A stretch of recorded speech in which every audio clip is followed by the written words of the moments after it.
Olá, eu sou o Paulinho. Eu sou a Adriana. E a gente está aqui para contar um pouquinho da nossa jornada. Sim, um pouquinho da nossa história, o que Deus tem feito através das nossas vidas, como que a gente aprendeu, alguns erros que a gente cometeu, né, amor? Pouquinhos não, foram bastantes. Mas a gente quer falar...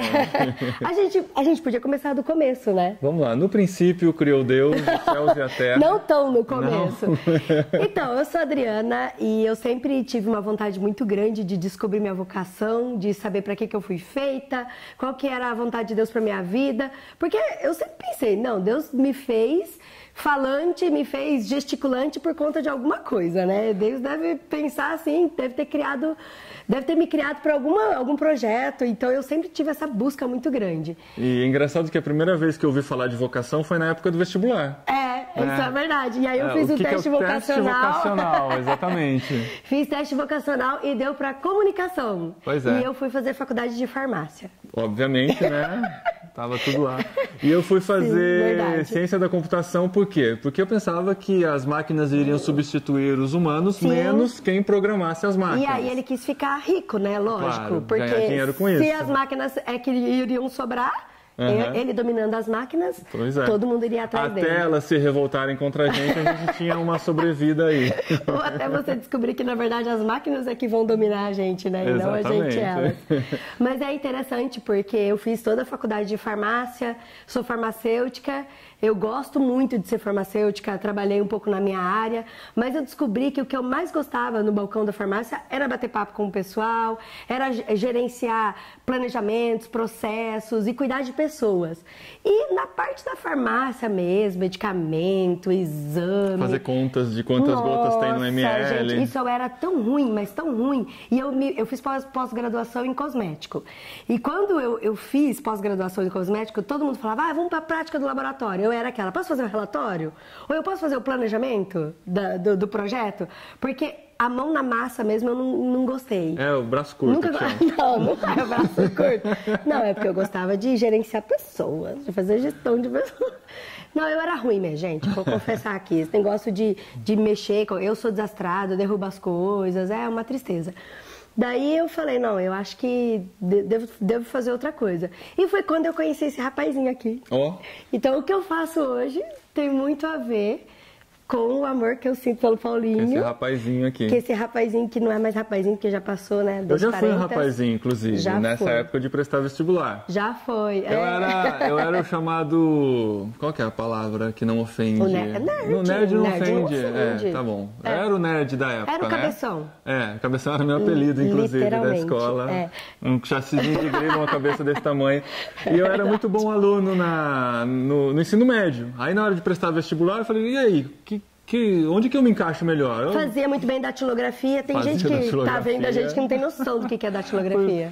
Aí, assim, eu sou bom de matemática também, vou fazer uma faculdade de exatas. Aí, durante a faculdade de exatas, eu descobri que eu não fazia ideia do que era matemática. Quem faz exatas sabe o que é isso. Eu não fazia ideia de que ciências da computação era muito difícil. Muito cálculo, muita matemática. Aquilo foi me estressando, foi me cansando. Eu falei, caramba, eu era tão bom em tudo, agora eu não sou bom em nada. Eu tô ficando de DP, de cálculo. O que é isso, né? Será que eu sou burro ou alguma coisa assim? Não, tadinho. Eu preciso de palavras de afirmação. Não, gente, você que fica de DP, você não é burro, não. Pode ser que não se esforçou tanto, mas burro não. Mas, enfim, encurtando bem a história, eu fui descobrindo que aquela coisa de achando que era bom em tudo, na verdade, eu não era. Eu fui descobrindo que a minha relação com a comunicação, com humanas, era muito mais forte, porque eu gostava muito de ler, eu gostava muito de assistir TV, eu ficava me imaginando produzindo programas de TV, eu tinha um programa de rádio, eu tinha até Gente, é porque ele é menino. Porque se ele fosse menina, ele ia colocar as bonecas dele sentadas e ia fazer uma apresentação para as bonecas. Sei lá, deve ter colocado os Transformers, os carrinhos dele. A gente, naquela época, olha como eu sou velho, a gente gravava em fita cassete. Fita cassete, chama, né? Apertava lá o play e o rec, gravava e fazia os programinhas de rádio, eu gostava de fazer isso. Imaginava que um dia... Meu sonho era ter um programa de rádio ou um programa na TV. Então eu tinha minha TV Transamérica, que era a TV imaginária. Eu tinha minha programação que eu fazia. As coisas aconteciam na minha imaginação e eu não sabia como que eu podia usar isso de alguma forma lá no futuro. Na minha realidade daquela época, pensar em jornalismo, rádio e TV era uma coisa muito distante. porque eu não conhecia ninguém que trabalhava com isso, eu não conhecia lá no interior de São Paulo, não conhecia pessoas que viviam disso. E muito novo, né, também. Aí para trabalhar, como que eu vou viver disso? Vou ter que conseguir um emprego na Globo? Uma coisa tão distante, né, que estava lá dentro daquela caixinha que era a TV, então eu não me atentei para isso. No decorrer das coisas acontecendo na minha vida, eu fui percebendo que eu tinha essa aptidão. Durante a faculdade eu comecei um site simples, lá em 1998, a internet estava chegando no Brasil. 98. Quando eu falo para as pessoas que era em 98, tem gente que achava que não existia nem computador nessa época. É verdade. A internet tinha acabado de chegar, chegou em 96, o primeiro acesso à internet eu lembro na casa de um amigo, a gente acessou o site da NASA. Vocês viram que ele ficou rico, né? Porque Verdade. Poucas pessoas tinham computador, mas ele tinha. Parece. Eu já fazia ciência da computação, meus pais investiram nisso. E a gente desenvolveu um site. Comecei a desenvolver o site junto com um amigo meu, Marcelo. E ele me ensinando um pouquinho de código e tal. Eu já estava fazendo a faculdade, ele já trabalhava com isso. A gente desenvolveu uma página simples. Essa página simples se transformou num site maior. Ele foi se desenvolvendo. E dentro disso eu fui percebendo que eu tinha alguma coisa nessa área de comunicação. Eu gostava de escrever, gostava de redigir, revisar textos e tal. Então, primeiro com texto. Até que, dentro disso, né, conheci a Dri por causa do site de irmãos.com. A gente encontrou o site é irmãos.com, ele ainda não tinha falado. E é interessante que, assim, ele fez o site irmãos.com pensando, primeiro, assim, regional, no nicho, né, da igreja, da comunidade.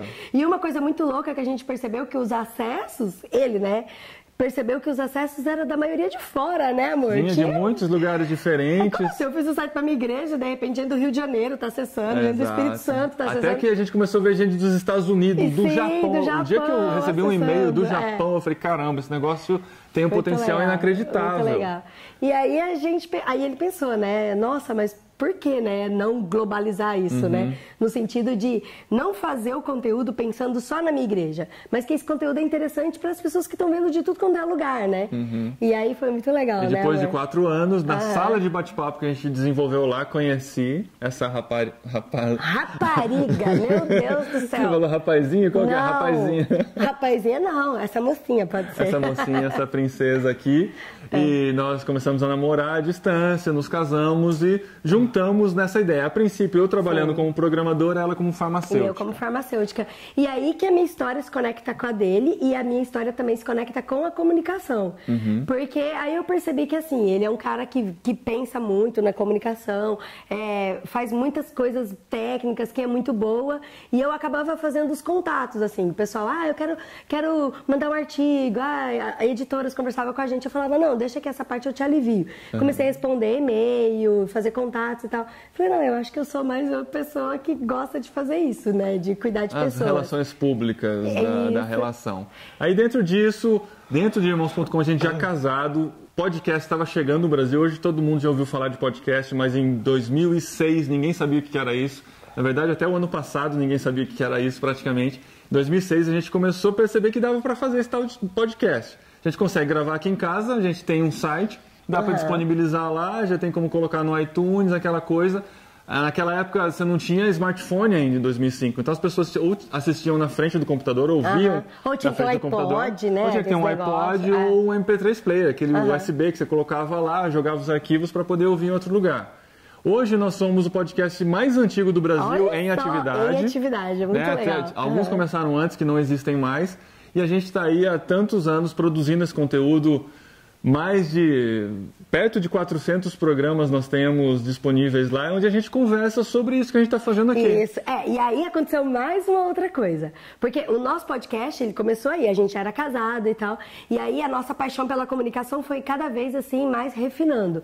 Só que dentro dos nossos podcasts, a gente tem contato com ouvintes e pessoas que a gente conversa e tal, de vez em quando a gente fazia uma reunião com um grupinho de pessoas que ouviam a gente, e a gente começou a discipular o pessoal, a gente começou a fazer encontros, e aí a gente percebeu que a gente é apaixonado por jovens, por jovens líderes, que a gente quer impulsionar o jovem a conhecer a paixão dele, o que eles querem fazer, a gente conectar. Percebeu que durante toda essa jornada de descoberta na comunicação, a gente foi se descobrindo como alguém que conseguia conversar com esses jovens e inspirá-los através daquilo que a gente mostrava. Então a gente começou a trazer pessoas para participarem desse nosso podcast que também tinham jornadas de vocação, que conseguiram entender o seu lugar no mundo, e conversando com essas pessoas, a gente conhecia outras pessoas e conhecia outras pessoas. Sim, aí a gente começou a discipular algumas pessoas, caminhar com algumas pessoas, que essas pessoas iam caminhando com outras pessoas, e é interessante porque tem muito jovem que ouviu o nosso programa que falou, nossa, eu nunca tinha pensado nisso, eu posso bater um papo? Aí a gente fazia conexão desse jovem com um programa que ele ouviu, por exemplo, eu nunca tinha ouvido falar de profissionais em missão. Aí a gente conversava com a pessoa que a gente tinha gravado o programa e colocava em conexão com esse jovem. E aí quando a gente descobre, esse jovem já está trabalhando junto, já foi para um campo missionário, já está exercendo liderança naquela área que ele conheceu. As conexões iam acontecendo e a gente se a gente acabou sendo essa ponte, né, como um facilitador para isso acontecer. A partir da gente, outros podcasts começaram também, outros amigos começaram a produzir conteúdo para a internet. E a gente, por meio do podcast, também conheceu a CEPAL, conheceu gente da CEPAL, que é uma missão brasileira que trabalha com pastores e líderes no Brasil. Então, a partir disso, a gente consegue chegar em igrejas, consegue chegar em missões, consegue participar de movimentos como o Vocari, que fala sobre vocação com jovens também. Sim. E por aí vai, as coisas vão se desenvolvendo, vão se desenrolando e a gente vai entendendo o propósito de Deus para a nossa vida. Isso é verdade. A gente tem irmãos.com, que tem os artigos, os podcasts, igual a gente já falou, e a gente também é envolvido com a CEPAL, que é Servindo Pastores e Líderes, porque a gente vai captando jovens líderes, a gente trabalha também com liderança de comunicação, a gente produz o Insight, né, Fofo, que trabalha... Aí eu chamei ele de Fofo, tudo bem? não é site, é o Impulso. A gente também produz o Impulso, que a gente trabalha com comunicadores cristãos, a gente quer conectar... Eu acho que assim, a gente gosta de comunicação de jovens e de conectar as duas coisas, né, mano? Os jovens na comunicação e os jovens em todas as outras áreas que participaram no programa, né? Apesar de tudo, né, a gente trabalha muito junto e ter essa harmonia de fazer as coisas junto, a nossa vocação... Apesar de ter o mesmo alvo, a gente tem nossas maneiras diferentes de fazer. A gente não faz exatamente a mesma coisa os dois. Isso é bem interessante porque Deus complementa, né? Coloca duas pessoas que são diferentes, que têm habilidades diferentes, que juntos potencializam, formam uma força ainda maior para as coisas acontecerem. Eu também faço parte do Vocari, né? Igual a gente já falou, eu cuido da comunicação do Vocari. E tem sido uma experiência, assim, incrível, porque no Vocari eu sou voluntária e todo mundo que trabalha no Vocari é voluntário. Então eu lido uma equipe com voluntários que trabalham nos horários alternativos, porque todos eles têm as suas atividades isso principais. Isso não é fácil, não, porque daí... E eles são voluntários em outras atividades. Depois do expediente ela tá lá respondendo no WhatsApp, mandando mensagens, compartilhando, conectando pessoas. A vida é difícil, gente. E aí, durante o evento, a gente trabalha com pessoas de tudo quanto é lugar do Brasil. Até de fora do Brasil. De tudo quanto é denominação, de visões diferentes, mas todos apaixonados porque eles estão conectando a vocação deles para sinalizar o reino de Deus, para aquilo que eles são apaixonados e que eles usam a ferramenta deles. Isso é muito gostoso no Vocari. E na MTB, eu também cuido da comunicação da MTB, e na MTB são organizações que trabalham visando o alcance ao reino de Deus também. Então é muito legal estar junto com essas organizações, entender a cabeça deles e tentar conectar os jovens dessas organizações e assim, dar um highlight. Eu gosto de falar que a gente gosta de dar um highlight naquilo que está acontecendo de muito bom, né, no reino de Deus. Para as coisas chegarem, para as informações chegarem e inspirarem outras pessoas a se envolverem, a fazerem parte de tudo isso. E a gente entende, então, essa jornada como uma jornada de Deus para a nossa vida, Deus encaminhando cada detalhe. A gente ainda não sabe qual que é o próximo passo, Ele nos trouxe até aqui. Pode ser que muitas coisas diferentes aconteçam daqui para frente, mas a gente tem muita certeza de que Deus está conduzindo e essa jornada da nossa vocação serve para trazer glória para Ele, transformar a vida de pessoas e, acima de tudo, que a gente seja... usado por Deus para transformar esse mundo, para fazer uma diferença, pelo menos onde a gente consegue chegar. E para impulsionar pessoas, né, amor? A gente gosta de impulsionar, a gente provoca muitas pessoas, assim, através dos ministérios, através dos podcasts, todo programa que a gente faz, a gente fala, e aí, qual que é a sua parte? O que você está fazendo? Porque a gente não quer só causar reflexão. Porque a partir do momento que o cara teve uma mudança de mente por conta da reflexão, ele quer agir. E aí a gente fala, não, a gente pode te conectar, a gente pode te ajudar a agir depois dessa transformação de mente. Isso pra gente nossa, é muito bom. A gente fica muito feliz, né, amor? E ouça os nossos podcasts. Se você ainda não conhece, entra lá na página irmãos.com, conheça os nossos podcasts. A gente fala de tudo, né? Não é programa assim, é programa de crente, o pessoal fala, né? Não, é uma visão do mundo através das cabeças de cristãos, né? Então Exato. É muito legal. A gente já falou de tudo, já falou de política, já falou de filme, já falou de música, um monte de coisa, né? Dá para ouvir pelo site, que não é o mais recomendável, que você vai ter que ficar na frente do computador, mas dá para baixar aplicativos de podcast, dá para ouvir pelo Spotify. Então não tem desculpa para ouvir, procura lá por irmãos.com e acessa nossos mais de 300 e poucos conteúdos que a gente tem lá disponíveis. Isso, e para conhecer os outros ministérios é só clicar aqui, ó. Olha só aqui quem vai fazer a edição desse vídeo. Tá na descrição, então, aqui todos os ministérios, para você conhecer melhor e poder se envolver também. É isso aí, gente. Um beijo e ore por nós. Valeu.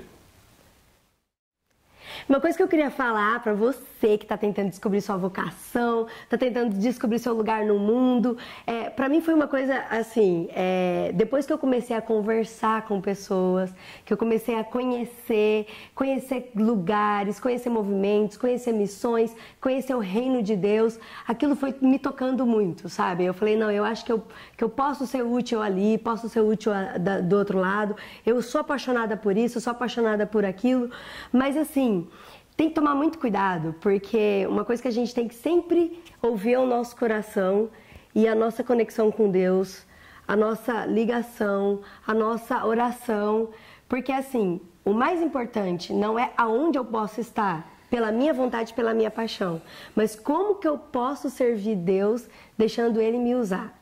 Então, assim, a gente orando, a gente se entregando para Deus, buscando intencionalmente conhecer a vontade dEle, estar perto dEle, aí a gente, sim, respira, fica calmo e aí vão aparecendo essas oportunidades, aí você vai ouvindo um missionário, você vai ouvindo uma causa que está acontecendo, um movimento aqui, outro ali, e aí você vai tendo uma resposta, né, amor, de Deus, de como que isso pode ser feito e vai acontecendo na sua vida. E o importante é começar a fazer. Você nunca vai saber no que você é bom se você não começar a fazer. Você fica esperando uma revelação, Deus aparecer na sua frente.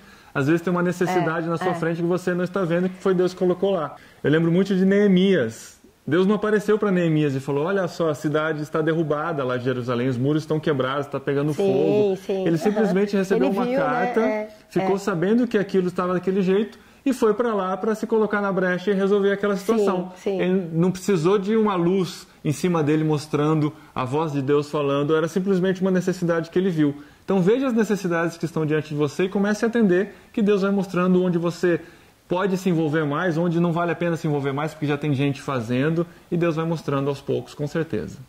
É muito interessante a relação nossa com o sustento também, né? Como eu disse lá na época de faculdade, eu escolhi minha primeira faculdade pensando em como eu podia ganhar dinheiro com aquilo e ser bem sucedido e ter uma vida tranquila.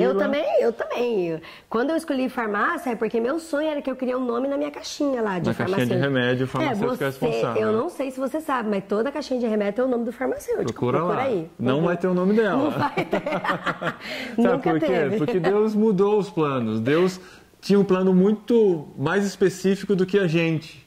Então a gente começou a oferecer a nossa vida de uma maneira que Deus usasse. E nem sempre, quando a gente permite que Deus use, a gente vai valorizar o retorno que aquilo dá pra gente. Mas a gente vai entender simplesmente que o que a gente está fazendo tem um propósito muito maior, oferecendo a nossa vida nesse sentido. E é claro que as crises já aconteceram muitas vezes, de saber, e agora, o que será do próximo mês? E às vezes pode parecer irresponsabilidade. Nós temos 2 filhos, e aí?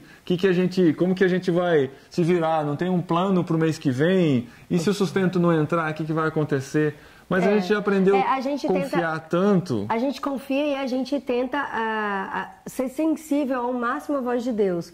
Porque às vezes a gente está lá trabalhando e aí a gente ora e a gente pensa na questão do sustento e de repente a gente recebe um e-mail de um amigo que está precisando de uma ajuda e a gente conversa e aí de repente a gente descobre que aquilo, primeiramente a gente era só para ajudar e aí depois a gente descobre que financeiramente aquilo era uma ajuda para a gente. Exato, histórias assim acontecem constantemente. Deus tem suprido as necessidades, a gente não se preocupa com isso, nunca se preocupou. No começo a gente fica, e agora? Agora assim a gente descansa, sabe que Deus vai cuidar de alguma maneira, tem hora que entra mais, tem hora que entra menos, mas o mais importante é saber que o que a gente está fazendo foi Deus que colocou a gente para fazer e a gente está tranquilo com relação a isso. Se Ele colocou, Ele vai cuidar. E as crises passam conforme a gente confia e descansa na vontade de Deus. Não, e crise a gente tem direto, assim, porque é normal. Às vezes as pessoas falam pra mim, Dri, e aí, você, assim, é muito claro no que você é apaixonada, né? Você é apaixonada por jovem, apaixonada por comunicação, por conectar pessoas. Você não deve, né, ficar, nossa, o que eu devo fazer? Não, eu fico, a gente fica, isso é normal. Mas pra mim, assim, eu tenho... eu me apego muito a duas coisas, assim. A primeira é que eu quero muito fazer aquilo que Deus preparou para mim, e outra, eu quero muito não fazer aquilo que Deus não preparou para mim. Porque a ideia é que a gente vai abraçando e vai pegando e vai fazendo um monte de coisa, e aí quando é fé, você está fazendo um monte de coisa que não era preparado para você, sabe? E aí eu falo, não, minha oração eu falo, Deus, é para eu estar fazendo isso ou é para eu estar fazendo aquilo? E a gente ora constantemente e é interessante que a gente vai recebendo pequenas respostas assim de Deus, que é muito louco. Por exemplo, para eu conhecer o Paulinho, foi assim, muito resposta de oração mesmo, né? Que a gente se conheceu pela internet. E aí ele me convidou para conhecer ele pessoalmente, eu do Mato Grosso do Sul, ele de Piracicaba. E eu falei, mas como que eu vou entrar no ônibus, ficar 14 horas para conhecer um cara que eu conheci pela internet? Isso há quantos anos atrás? Um monte. 2002. Uns 17 anos atrás. E eu fiquei orando muito, eu falei, Deus, não que eu não tô acreditando que é para conhecer esse homem, mas tem como assim ser bem claro assim para me responder? Eu acabei de orar, eu quase bati o carro. A hora que eu bati o carro, era um carro com placa de Piracicaba. Eu falei que era quase. E era um carro de Piracicaba, lá no Mato Grosso do Sul, a 1000 quilômetros de distância. Eu falei, tá bom, Deus, eu acho que é para eu ir para Piracicaba. Aí você entrou no carro e foi para Piracicaba. Não. Entrei no ônibus e fui igual em Forrest Gump, contando uma história para todo mundo que sentava do lado do ônibus. E Deus faz isso constantemente com a gente. A gente vai entendendo, vai sentindo, vai descansando, porque é Deus que está no controle. E se Ele está no controle, a gente não precisa se preocupar. E crise vai ter mesmo, não tem jeito. O lema do Vocari tem a ver com virar o mundo de cabeça para baixo. Como que é, Adri? Turn the world upside down. Turn the world upside down.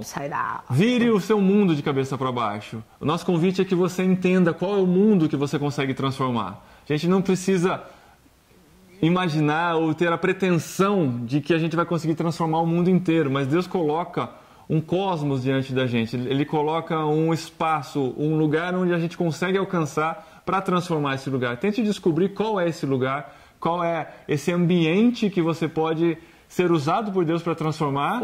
E vem com a gente virar um mundo de cabeça para baixo. Se coloque disponível e vire o seu mundo de cabeça para baixo e turn você upside down.